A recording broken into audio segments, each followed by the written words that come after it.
Assalamualaikum warahmatullahi wabarakatuh. Salam berjumpa kembali para sahabat peduli sehat dan para mahasiswa dalam satu visi. Pertemuan ini kita akan bahas terkait dengan topik asuhan keperawatan kelompok khusus lansia. Tetapi topik yang pertama ini kita akan bawakan dulu, kita akan bahas dulu terkait dengan pengkajian keperawatan kelompok khusus lansia. Saya yakin para sahabat peduli sehat dan para mahasiswa yang kita banggakan semuanya pasti telah pernah mendengar apa itu dengan asuhan keperawatan. Tapi kita akan bahas lebih mendalam terkait dengan asuhan keperawatan khususnya pada poksus lansia.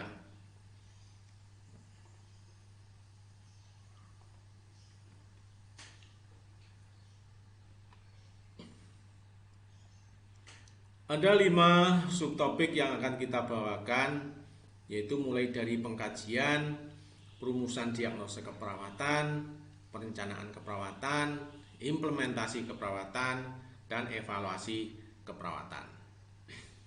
Yang pertama ini kita akan bahas dulu terkait dengan pengkajian keperawatan kelompok khusus lansia.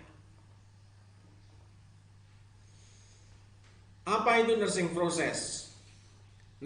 Nursing process didefinisikan sebagai a systematic problem solving approach used to identify, prevent and treat actually or potentially health problem and promote wellness for individual, families, groups, and communities. Maksudnya bahwa sebuah pendekatan pemecahan masalah yang sistematis digunakan untuk mengidentifikasi, mencegah dan mengobati masalah kesehatan aktual maupun yang potensial dan mempromosikan kesehatan bagi individu, keluarga, kelompok maupun komunitas. Bagaimana karakteristik daripada nursing process ini? Di dalam nursing process ini memiliki karakteristik dinamis. Artinya bahwa di dalam asuhan keperawatan itu tidak ada pernah berhenti. Selalu ada perubahan, selalu ada penambahan. Selain dinamis juga berfokus pada kelompok atau grup atau komunitas, juga berfokus pada kekuatan komunitas. Dan juga terencana. Pekerjaan seorang perawat dengan memberikan asuhan keperawatan itu pasti selalu terencana karena menggunakan metodologi proses keperawatan. Selain daripada itu juga bahwa di dalam nursing proses memiliki karakteristik multidisiplin. Artinya di dalam memberikan keperawatan itu tidak hanya ilmu-ilmu keperawatan saja, tetapi disiplin ilmu yang lain juga berperanan di dalam asuhan keperawatan. Antara lain adalah termasuk ilmu komunikasi, ilmu sosial budaya dasar, ini juga akan mewarnai, termasuk juga ilmu psikologi, ilmu perilaku, ini semuanya akan mewarnai di dalam asuhan keperawatan kita. Apa yang menjadi tujuan daripada asuhan keperawatan kelompok khusus lansia? Tujuannya yaitu yang pertama adalah harapannya adalah terjadi meningkatnya pengetahuan kelompok khusus lansia terhadap konsep sehat sakit. Jadi harapannya para lansia yang tergabung di dalam suatu kelompok memiliki kesadaran yang tinggi terhadap konsep sehat sakit. Kemudian yang kedua tujuannya adalah diharapkan bisa meningkatkan kemampuan kelompok khusus dalam melaksanakan upaya keperawatan dasar dalam mengatasi masalah kesehatan. Dan yang ketiga adalah terlayaninya kasus-kasus yang memerlukan penanganan tindak lanjut dan asuhan keperawatan di rumah. Bagaimana dengan karakteristik klien kelompok khusus lansia? Ini kita gambarkan sebagai ini keperawatan yang dilakukan ini secara individu dan ini yang dilakukan secara kelompok atau komunitas. Karakteristik klien bahwa di dalam kelompok khusus lansia ini status kesehatan klien biasanya adalah sehat. Jadi yang kita tangani bukan orang-orang yang sakit, tetapi orang-orang yang dalam kondisi sehat. Betapa sulitnya mereka yang tidak merasa butuh kita berikan asuhan keperawatan. Memang sulit, beda dengan orang yang sedang sakit. Yang kedua yaitu otonomi ada pada klien, bukan pada perawat.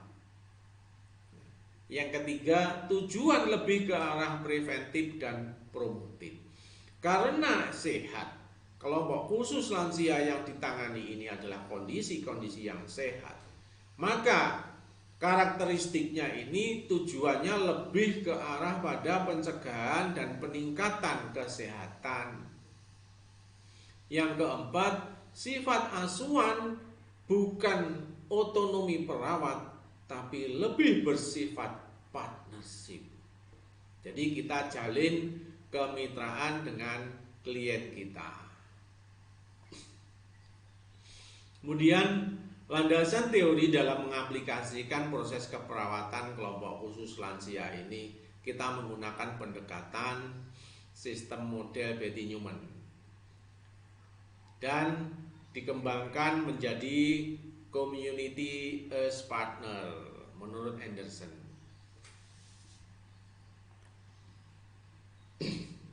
Yang mana bahwa model komunitas sebagai mitra atau community as partner ini dikembangkan berdasarkan model Betty Newman dengan pendekatan totalitas manusia untuk menggambarkan suatu masalah kesehatan.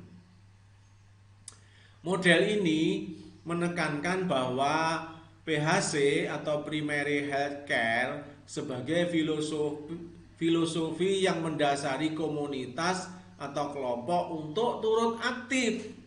Dalam hal apa? Turut aktif dalam hal meningkatkan kesehatan, juga mencegah dan mengatasi masalah kesehatan. Melalui apa? Melalui upaya pemberdayaan komunitas atau kelompok lansia dan juga melalui kemitraan. Ini filosofi PHC akan digunakan di dalam asuhan keperawatan kelompok khusus lansia. Yang mana memberi pelayanan kesehatan dasar dengan tepat teknologi tepat guna. PHC ini meliputi orientasinya pada pemberian pelayanan kesehatan dasar dengan teknologi tepat guna. Juga menjalin kerjasama lintas sektor. Jadi tidak mungkin akan dikerjakan sendiri, sehingga melibatkan lintas sektor atau pihak-pihak terkait. Dan juga meningkatkan peran serta daripada masyarakat. Jadi karena ini dikatakan sebagai kelompok khusus lansia, maka harapannya nanti para lansia ini juga punya andil atau kontribusi di dalam asuhan keperawatan khusus lansia. Oleh karena itu, model ini sangat menitik beratkan pada kemitraan. Melalui kemitraan, kelompok khusus lansia akan merasa masalah kesehatan itu juga menjadi tanggung jawabnya. Jadi bukan tanggung jawab tenaga kesehatan atau perawat.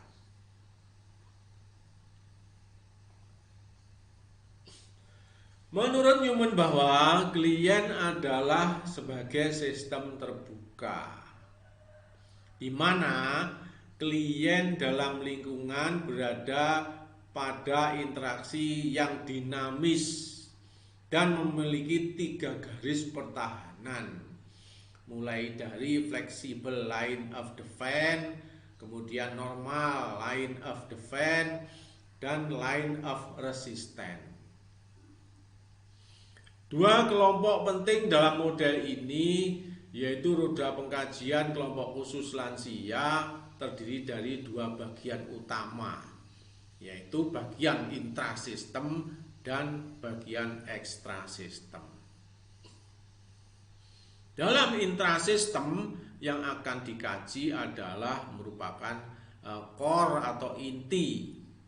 Core atau inti ini sebetulnya berupa demografi lansia itu sendiri, riwayat dan nilai, serta keyakinan kelompok lansia itu. Untuk ekstrasistem ini melibatkan 8 subsistem yang mengelilingi core atau inti. Gambarnya seperti ini. Gambarnya seperti ini. Jadi ini adalah intrasistem yang di tengah ini intrasistem. Demografi juga menyangkut riwayat, juga menyangkut nilai dan keyakinan. Kemudian yang mengelilingi di luarnya ini adalah 8 subsistem, yang mana berupa lingkungan fisik, pendidikan, keamanan dan transportasi, politik dan pemerintahan, pelayanan kesehatan dan sosial, komunikasi, ekonomi, dan rekreasi. Proses keperawatan kelompok khusus lansia meliputi beberapa tahap, yaitu tahap pengkajian, tahap diagnosa keperawatan, tahap perencanaan, tahap implementasi, dan tahap evaluasi. Seperti ini gambarannya. Core atau inti ada di tengah ini. Di dalam pengkajian yang pertama, intrasistemnya akan kita kaji adalah demografi lansia itu sendiri yang ada di sini, termasuk karakteristik yang lain yaitu riwayat, nilai, dan keyakinan. Kemudian dikelilingi bahwa core atau demografi ini, lansia ini dikelilingi oleh beberapa faktor yang ada di luarnya ini, ada 8 subsistem di luarnya ini. Setelah ini kita kaji, maka akan kita analisa. Setelah kita analisa, maka akan bisa ditemukan stresornya. Setelah ditemukan stresornya, maka akan ditetapkan diagnosanya, ditetapkan rencananya, ditetapkan intervensinya. Kemudian intervensinya dengan pendekatan 3 tingkat pencegahan, primer, sekunder, dan tersier. Kemudian dilakukan evaluasi. Ini prinsip ringkasnya seperti itu. Nah, kita lanjut sekarang.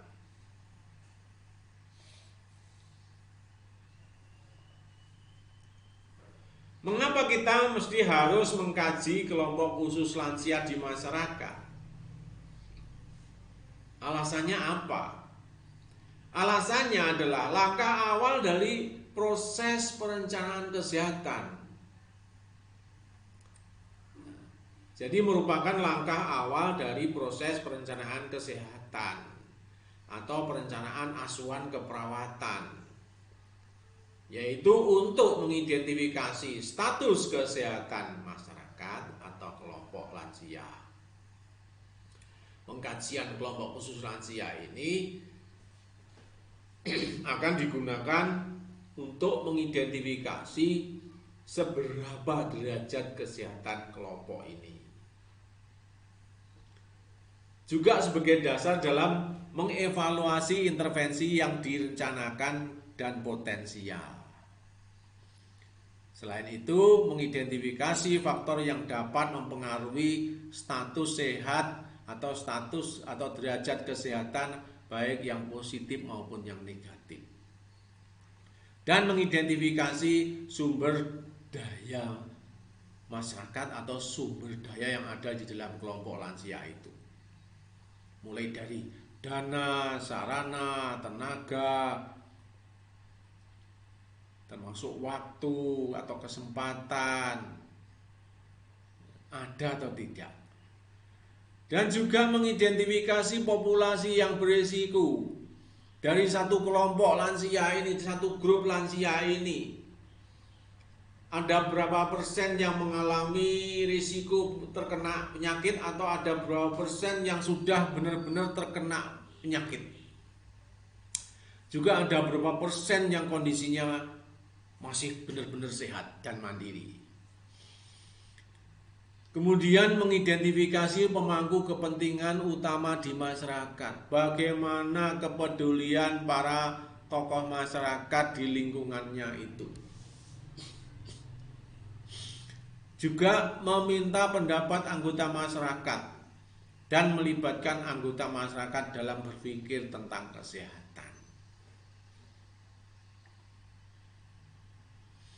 Ini langkah pertama yang akan kita tempuh, yaitu pengkajian data keperawatan komunitas atau kelompok khusus lansia. Apa yang dikatakan pengkajian? Pengkajian itu adalah merupakan upaya pengumpulan data secara lengkap dan sistematis terhadap kelompok khusus lansia untuk dikaji dan dianalisa sehingga ditemukan permasalahan kesehatan yang dihadapi oleh kelompok khusus lansia tersebut yang menyangkut masalah fisiologis, psikologis, sosial ekonomi maupun spiritual dapat ditentukan dengan pengkajian. Dalam pengkajian ini terdapat 5 tahap kegiatan.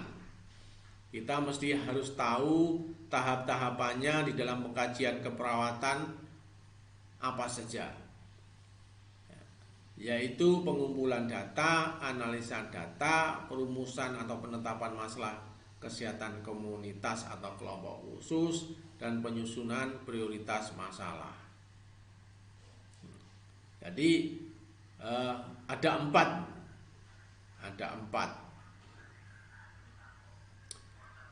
Kita mulai dari pengumpulan data. Pengumpulan data dimaksudkan untuk memperoleh informasi mengenai masalah kesehatan pada kelompok khusus lansia sehingga dapat ditentukan tindakan yang harus diambil untuk mengatasi masalah tersebut. Yang menyangkut aspek apa saja? Yang menyangkut aspek fisiologis, psikologis, sosial ekonomi, spiritual, serta faktor lingkungan yang mempengaruhinya.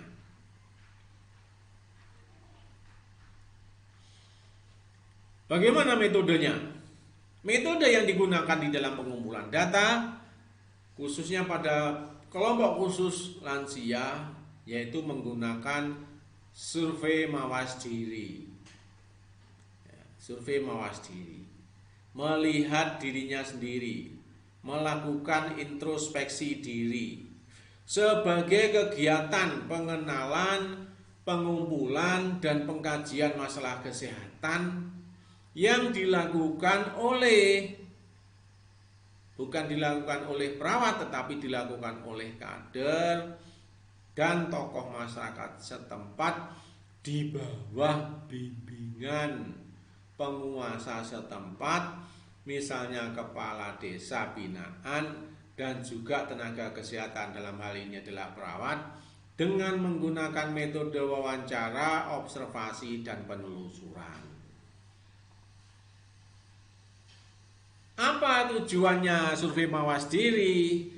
Tujuannya adalah diperolehnya data lengkap, akurat, dan terkini serta masalah kesehatan yang dirasakan oleh masyarakat desa binaan. Yang kedua yaitu mengkaji dan menganalisis masalah kesehatan yang paling menonjol di masyarakat desa binaan, khususnya pada kelompok lansia. Yang ketiga adalah menginventarisasi sumber daya masyarakat yang mendukung upaya mengatasi masalah kesehatan, baik dari sumber daya dana, sarana, termasuk tenaga, waktu, atau kesempatan. Yang keempat, diperolehnya dukungan kepala desa binaan atau lurah dan tokoh masyarakat dalam pelaksanaan penggerakan dan pemberdayaan masyarakat di wilayah binaan. Berikutnya adalah sasarannya siapa? Semua rumah yang ada di desa binaan atau kelurahan, kurang lebih 450 rumah yang dapat menggambarkan kondisi masalah kesehatan yang bisa mewakili seluruh dalam satu desa, lingkungan dan perilaku pada umumnya. Jadi sasarannya bisa 450 rumah, yang mana di dalamnya harapannya di situ ada lansianya. Lokasinya survei mawas diri dilaksanakan di satu wilayah desa binaan, yang mana di sana harapannya ada lansianya. Kemudian berikutnya adalah pelaksanaan. Survei mawas diri dilaksanakan oleh kader dan tokoh masyarakat atau sekelompok warga masyarakat yang telah ditunjuk pada pertemuan pada tingkat desa atau tingkat kelurahan. Selain itu juga waktunya dilaksanakan sesuai dengan hasil kesepakatan pertemuan pada tingkat desa. Bagaimana cara pelaksanaannya survei mawas diri? Pelaksanaannya bahwa perawat dan kader atau kelompok warga yang ditugaskan untuk melaksanakan survei mawas diri melakukan pengenalan instrumen pengumpulan data. Jadi kita kenal dulu, kita pelajari dulu bagaimana instrumennya, cara mengisinya, apakah melalui wawancara saja, ataukah ada observasinya, ataukah ada penelusuran pustaka atau dokumen. Setelah itu juga pengenalan sasaran untuk kita orientasi dulu kira-kira nanti di wilayah mana yang menjadi sasaran, apakah di RW 1, RW 2, RW 3. Setelah itu ditentukan di RT mana, RT 1, RW 2, RT 1, RT 2, RT 3 misalnya gitu. Yang jelas di sana mesti harus ada lansianya. Juga penentuan cara memperoleh informasi masalah kesehatan. Informasi masalah kesehatan ini bisa kita peroleh melalui tokoh-tokoh masyarakat. Termasuk diantaranya adalah ketua PKK, ketua kelompok Dasawisma, ketua kumpulan arisan atau kumpulan yasinan, atau ketua posyandu, termasuk tokoh yang formal ya, Pak RT, Pak RW, atau pihak-pihak yang ada di kelurahan, perangkat kelurahan yang membidangi. Atau bisa kita peroleh dari puskesmas yang berada di wilayahnya. Juga pengolahan data oleh para kader dengan bimbingan perawat. Pengolahan data dilakukan oleh para kader dengan bimbingan perawat. Dari mana sumber data itu kita peroleh? Sumber data itu ada dua. Yang pertama adalah data primer. Ini kita peroleh dari survei mawas diri, dan atau juga dari hasil musyawarah di masyarakat melalui nominal group, atau juga wawancara dengan tokoh atau ahli. Dan juga dilakukan door to door assessing, masuk dari rumah ke rumah. Ini data primer. Berikutnya yang kedua adalah data sekunder, bisa kita peroleh dari data statistik. Juga data dari jurnal yang telah terbit. Selain itu juga bisa catatan dalam pertemuan. Juga hasil survei kesehatan dan catatan status kesehatan. Ini sumber data.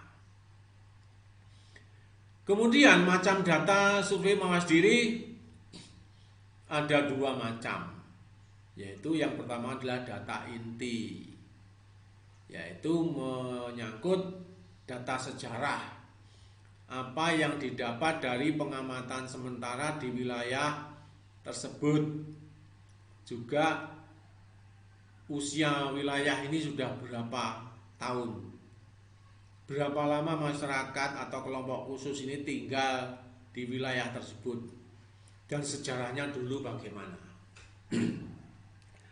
atau kelompok itu terbentuk sejarahnya bagaimana. Kalau misalnya itu di masyarakat, misalnya dalam bentuk karang perda. Kalau misalnya itu dalam institusi, berarti dalam bentuk panti perda. Bisa dalam dua kelompok sasaran, bisa di masyarakat maupun di panti. Selain sejarah, data ini menyangkut adalah yang utama adalah demografinya para lansia itu sendiri.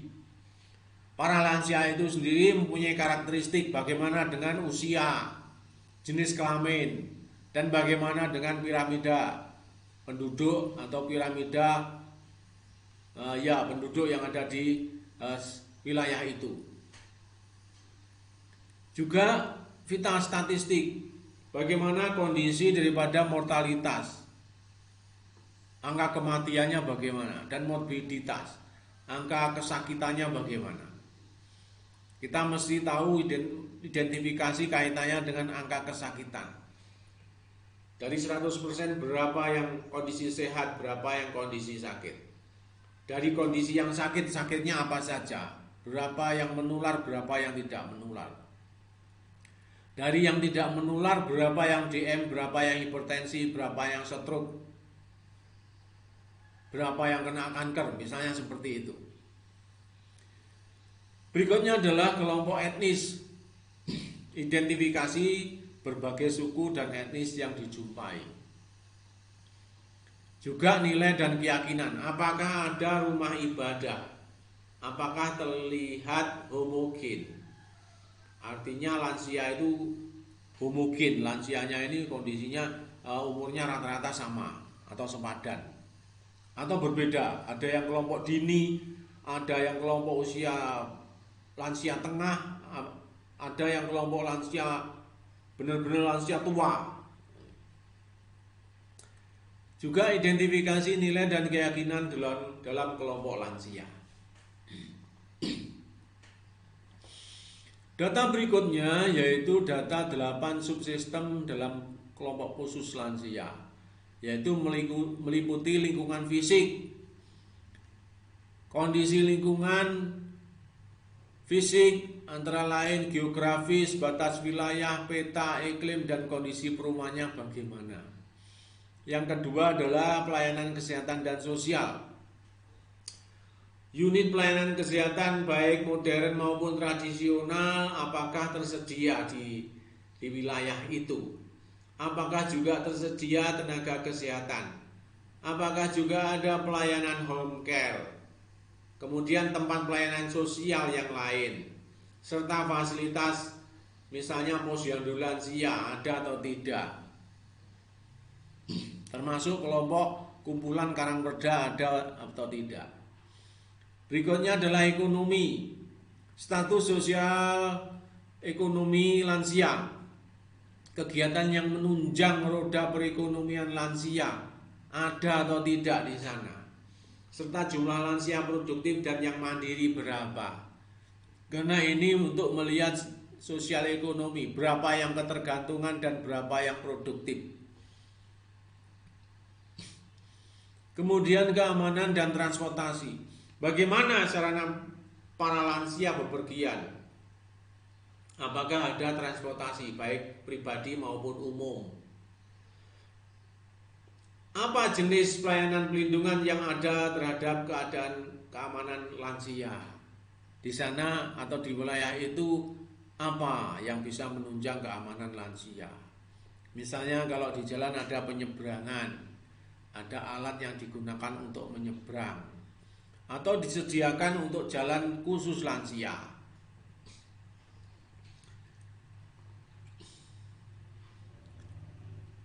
Kemudian juga pemerintahan dan politik. Adakah kepedulian partai politik terhadap kelompok lansia? Memang biasanya ada. Ya. Jadi partai politik pun juga ada yang peduli terhadap kelompok lansia. Komunikasi, identifikasi berbagai jenis komunikasi yang digunakan oleh para lansia, termasuk tempat berkumpulnya lansia untuk bercengkrama. Komunikasi tidak selalu menggunakan HP, ya, tetapi ada area komunikasi mungkin dalam bentuk kafe murah, ya, tempat cangkruan lansia yang biasanya ada di perempatan jalanan. Ada kafe khusus untuk lansia, atau tempat bermain sekat, main remi hanya khusus untuk para lansia. Hanya sekedar untuk main, untuk menjalin hubungan, untuk bisa saling berinteraksi. Juga pendidikan, identifikasi berbagai jenis kelompok belajar non formal yang dapat digunakan lansia dalam memperbaiki gaya hidupnya. Apakah ada pendidikan yang non formal yang bisa digunakan untuk meningkatkan daya dongkrak ekonomi, misalnya pusat-pusat pelatihan cara membuat kerajinan dari tanah liat, atau membuat kerajinan dari kayu, atau kerajinan dari yang lain, banyak macamnya. Juga rekreasi, di mana para lansia dapat rekreasi? Apakah bentuk umum dari rekreasi? Apa bentuk umum dari rekreasi? Siapa yang berperan serta apa fasilitas rekreasi yang ditemukan? Jadi fasilitas ini juga sangat dibutuhkan oleh lansia. Dengan melihat tempat rekreasi seperti bendungan, di sana ada tempatnya untuk cangkruan, itu juga menyenangkan bagi lansia.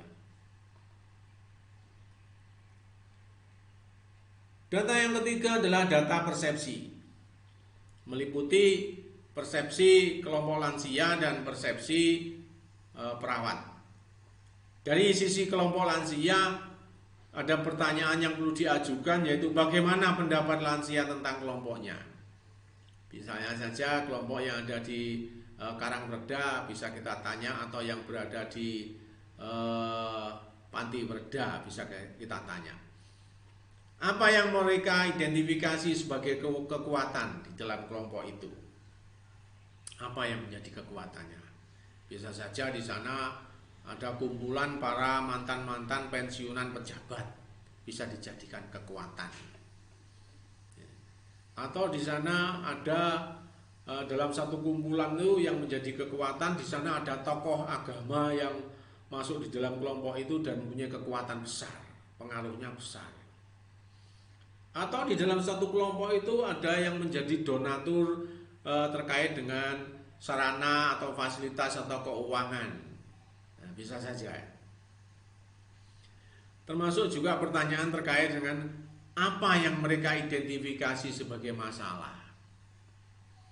Yang diidentifikasi kelompok lansia ini dikatakan sebagai masalah. Mungkin terkait dengan masalah kesehatan dirinya, atau mungkin masalah yang terkait dengan sarana atau fasilitas yang disediakan oleh lingkungannya, atau mungkin masalah yang terkait dengan keluarganya, atau mungkin masalah-masalah sosial atau masalah-masalah finansial, dan banyak lagi. Yang kedua adalah persepsi perawat. Perawat juga perlu ditanya pernyataan umum mengenai kesehatan kelompok khusus lansia. Bagaimana menurut pendapat Anda terkait dengan kesehatan kelompok khusus lansia yang ada di Pati misalnya, atau yang ada di Karangwerda Ismoyo misalnya? Juga apa kekuatannya? Di dalam kelompok itu apakah ada kekuatannya? Yang ketiga, apa masalah risiko dan aktual yang bisa Anda identifikasi di situ? Karena kita sebagai perawat, maka masalah risiko dan aktual ini orientasinya kita mesti ke arah masalah-masalah yang menyangkut kesehatan.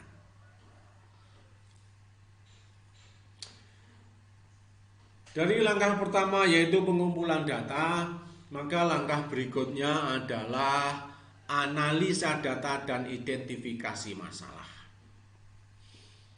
Analisa data tujuannya adalah untuk pemeriksaan data, memperoleh data kuanti maupun kualitatif, dan juga menentukan kebutuhan kesehatan atau kekuatan kelompok khusus lansia, dan juga mengungkapkan kesenjangan dan ketidaksesuaian data.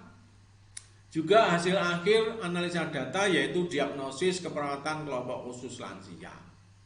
Langkah-langkah di dalam analisa yaitu antara lain adalah pertama adalah melakukan klasifikasi atau kategorisasi data. Yang kedua adalah meringkas data. Yang ketiga adalah membandingkan data. Dan yang keempat menarik suatu kesimpulan data.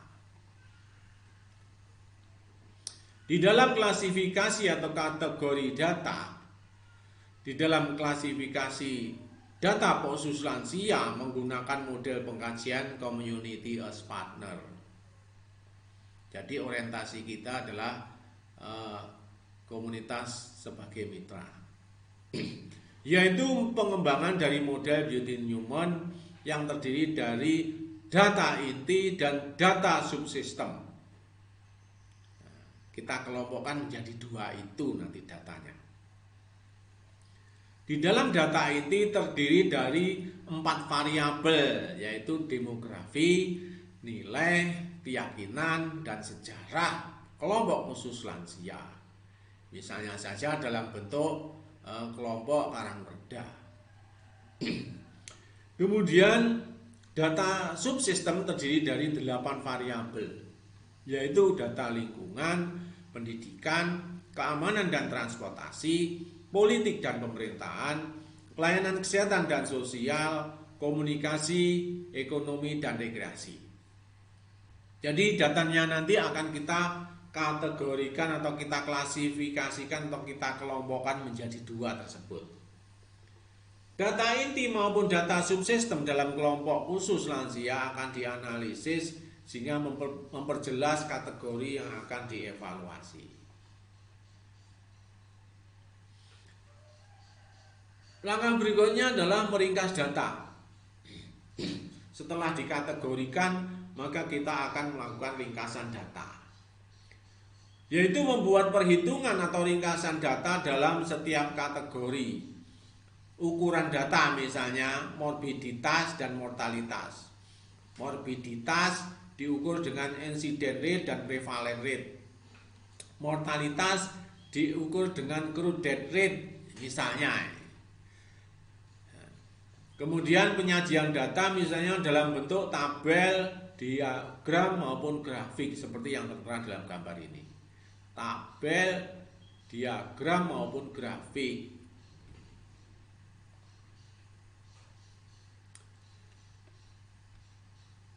Setelah dikategorikan, kemudian diringkas, langkah berikutnya adalah data ini dibandingkan. Mengidentifikasi kesenjangan data dengan cara membandingkan data untuk menetapkan pola atau kecenderungan, termasuk validasi data dengan data aslinya. Dalam menelaah analisis melibatkan tim pokja dan para lansia guna bertukar pandangan sehingga diperoleh gambaran tentang data pengkajian khusus lansia yang menyeluruh dan komprehensif. Data khusus yang diperoleh dibandingkan dengan data lain yang serupa, misalnya diperoleh data di desa X angka hipertensi lansia ada 30/100 dari total lansia misalnya. Maka dibandingkan data tersebut dengan angka kesakitan di tingkat kota atau kabupaten atau provinsi atau nasional. Sumber pembanding lain adalah dokumen terkait dengan sasaran baik untuk skala nasional maupun lokal. Jadi dibandingkan angkanya yang di wilayah itu tadi yang ditemukan misalnya di Karangreda itu ada 30% dari total lansia yang berada di situ. Bagaimana kalau dibandingkan dengan nasional?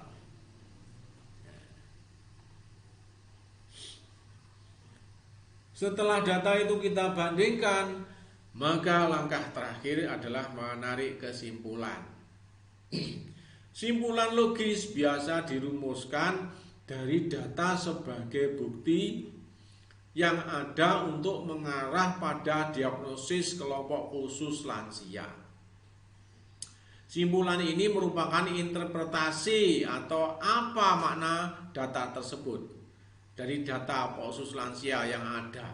Maknanya apa? Ini ada contoh terkait dengan demografi. Kita lihat usia, kesimpulannya. Misalnya 42,5% populasi usianya lebih dari atau sama dengan 19 tahun. Penarikan kesimpulan, persen dari anak-anak dan remaja besar. Atau ada 50% populasi lebih dari 55 tahun. Penarikan kesimpulannya berarti ada sekian persen itu adalah para lansia. Ini penarikan kesimpulan, sehingga bisa ditarik sebuah makna dari data tersebut. Itu setelah kita sudah membuat suatu kesimpulan, untuk selanjutnya kita akan merumuskan sebuah masalah kesehatan. Bagaimana teknik perumusan masalah kesehatan? Tekniknya adalah, ini ada satu model yang bisa kita gunakan. Problem atau masalah kesehatan itu sama dengan gap kali concern kali responsibility. Masalah kesehatan sama dengan kesenjangan kali perhatian dan kali tanggung jawab. Jadi masalah kesehatan dinyatakan ada bila terdapat pemenuhan terhadap kriteria berikut. Kriteria yang pertama adalah kesenjangan atau gap. Adanya kesenjangan antara kenyataan dengan harapan. Antara kenyataan dengan harapan. Antara hasil ramalan dengan standar atau target atau pedoman atau objektif atau kebijakan. Baik secara standar rata-rata, standar normatif maupun standar teori. Ini adalah kesenjangan. Kalau kenyataan sudah tidak sesuai dengan harapan, maka itu akan terjadi yang namanya gap. Harapannya lansia itu semuanya kondisi sehat walaupun banyak. Sehat juga produktif, harapannya seperti itu. Tapi kenyataannya lansia itu banyak yang sakit-sakitan dan tidak produktif. Maka itu dikatakan sebagai kesenjangan. Selain kesenjangan juga perhatian. Terdapatnya suatu perhatian atau ketidakpuasan seorang petugas terhadap adanya gap dapat dengan kata lain bahwa gap tersebut berkonotasi negatif. Gap tadi misalnya kenyataan tidak sesuai harapan. Harapannya lansia semuanya dalam kondisi sehat, sejahtera, dan mandiri. Tapi kenyataannya banyak yang sakit-sakitan dan tidak mandiri. Maka timbul suatu perhatian dari pemegang program yang sifatnya berkonotasi, gapnya tadi itu berkonotasi negatif. Kemudian juga selain kesenjangan dan perhatian dan tanggung jawab, Petugas merasa bertanggung jawab untuk memperkecil atau meniadakan gap dan masih berada dalam ruang lingkup tanggung jawabnya. Jadi itu merupakan tanggung jawab. For example, tingginya angka kematian lansia berhubungan dengan kurangnya kemauan dalam melakukan cek kesehatan secara rutin. Tingginya angka kematian lansia ini adalah problem. Ternyata faktor penyebabnya adalah kurangnya kemauan melakukan cek kesehatan secara rutin. Tandanya apa? Ada 20% terkena DM, 30% terkena hipertensi. Tingkat pengetahuannya juga rendah. Ini merupakan suatu masalah yang sudah dalam bentuk rumusan. Kemudian setelah kita rumuskan masalah kesehatan tersebut, langkah berikutnya adalah kita lakukan prioritas. Yang biasa kita lakukan ini di masyarakat dalam bentuk lokakarya mini atau musyawarah kesehatan. Karena keterbatasan sumber, baik dana, sarana, dan tenaga, maka penanggulangan masalah perlu diurutkan sesuai prioritas. Ada dua hal dalam tahap prioritas. Yang pertama adalah pertimbangan yang layak atau lazim dipakai untuk menilai prioritas. Yang kedua adalah teknik atau metode pemilihan prioritas.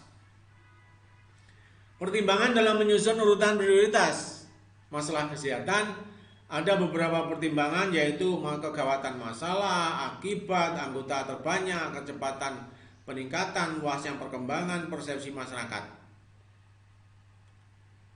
Kegawatan masalah, cepat berkembangnya masalah, dan adanya kemungkinan dampak yang bersifat fatal.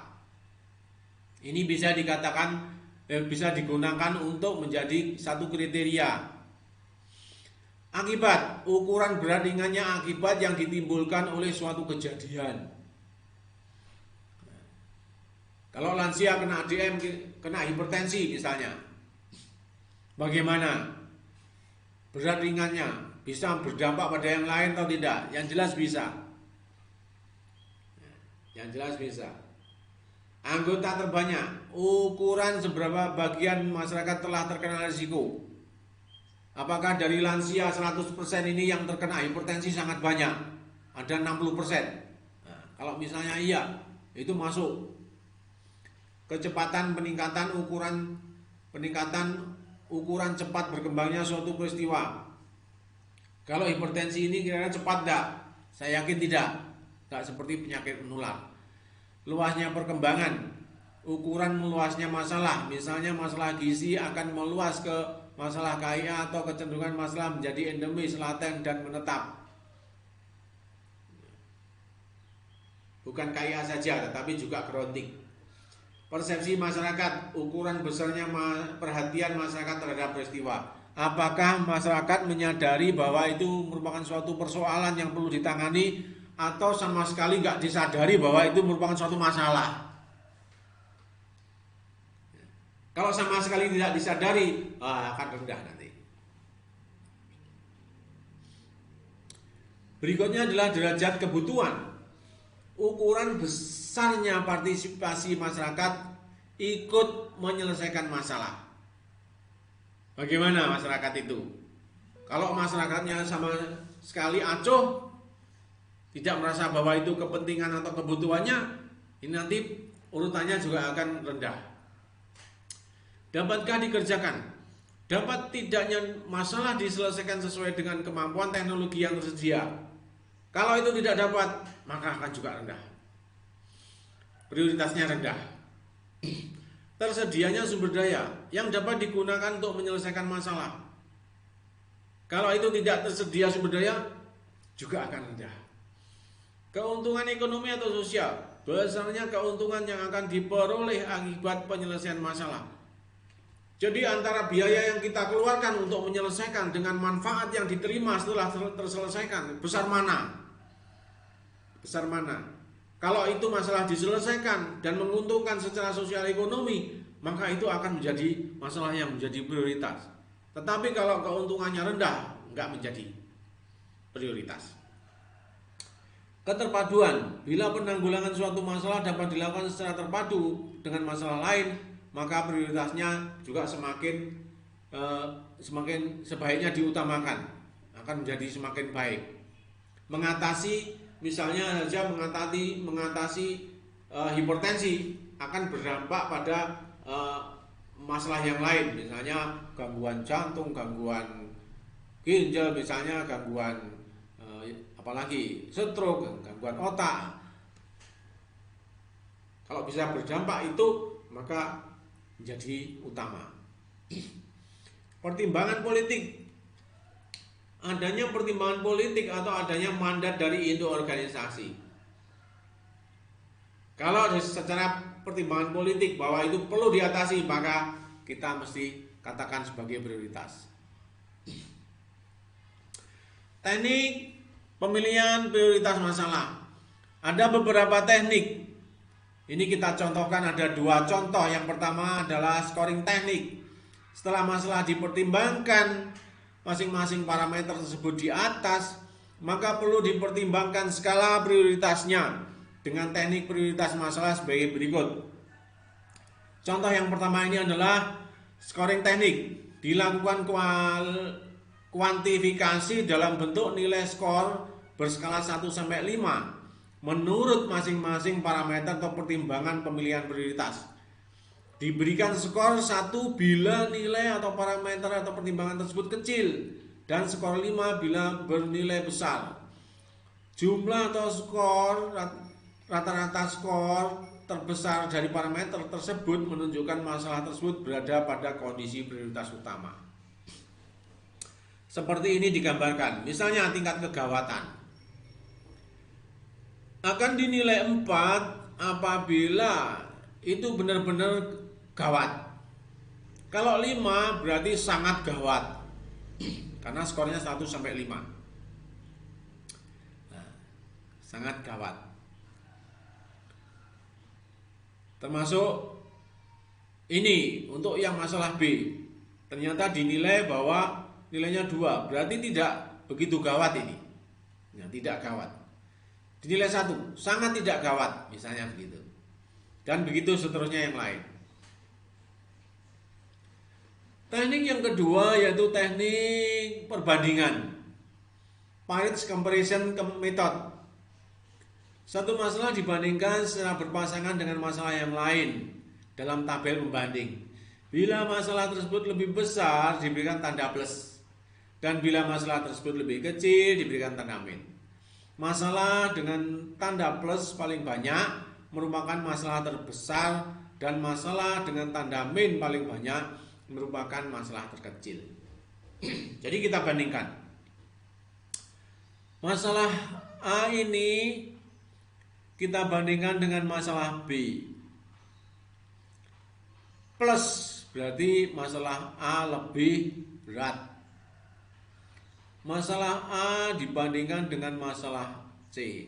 Plus lagi berarti masalah A ini lebih berat. Masalah A dibandingkan dengan masalah D. Min berarti masalah A lebih kecil daripada masalah D. Masalah A dibandingkan dengan masalah E. Min berarti masalah A lebih kecil daripada masalah E. Setelah itu kita bandingkan semuanya, kita total. Berapa besarnya masalah A? Berapa besarnya perolehan masalah B? Setelah itu kita total. Plusnya yang kita total.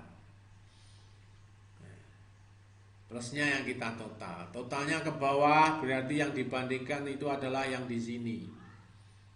Yang kita bandingkan yang di sini, pembandingnya yang di sini. Jadi sama-sama masalahnya ada 5, misalnya A B C D E F dibandingkan dengan A B C D E F, masalah tersebut sama-sama masalah itu juga kita bandingkan. Jadi demikian terkait dengan pengkajian asuhan keperawatan kelompok khusus. Saya yakin Anda bisa memahami, dan apabila Anda kurang paham dalam pembelajaran ini, para sahabat peduli sehat maupun para mahasiswa dalam satu visi bisa chat pada YouTube, channel YouTube Insan Peduli Sehat. Saya harap Anda semuanya berpartisipasi aktif supaya Anda juga akan meningkat pengetahuannya dan juga channel YouTube ini juga tetap berjaya. Saya akhiri sampai di sini. Mohon maaf apabila ada hal yang kurang berkenan. Saya doakan para sahabat peduli sehat maupun para mahasiswa dalam satu visi yang saya banggakan. Semoga apa yang kita bahas hari ini bermanfaat bagi Anda dan juga bermanfaat bagi lingkungan kita, juga bangsa dan negara kita. Akhirul kata, saya akhiri. Wassalamualaikum warahmatullahi wabarakatuh.